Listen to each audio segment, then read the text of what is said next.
مولاي صل وسلم دائما أبدا على حبيبك.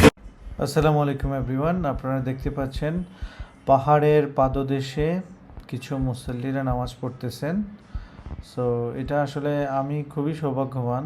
এটা হচ্ছে লালাখাল সীমান্তবর্তী যে জিরো পয়েন্টের স্পট, ঠিক এর পাশেই হচ্ছে আপনার চা বাগানের পাহাড়ের পাদদেশে এক ঝাঁক মুসল্লিরা দেখুন নামাজ পড়তেছেন, আসরের নামাজ আদায় করতেছেন, এবং আমি খুবই সৌভাগ্যবান যে এই ফুটেজটা আমি ক্যাপচার করতে পেরেছি। আল্লাহ তাআলা ওনাদের নামাজকে কবুল করুক, আমরা ওনাদের জন্য দোয়া করি। ওনারা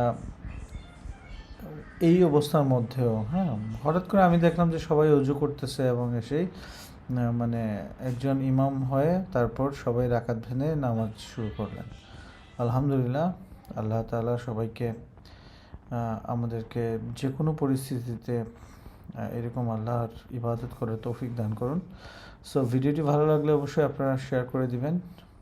সো সবাইকে দেখার সুযোগ করে দিবেন যাতে এগুলো দেখে অন্যরা উৎসাহিত হয়। সো থ্যাংক ইউ, আসসালামু আলাইকুম।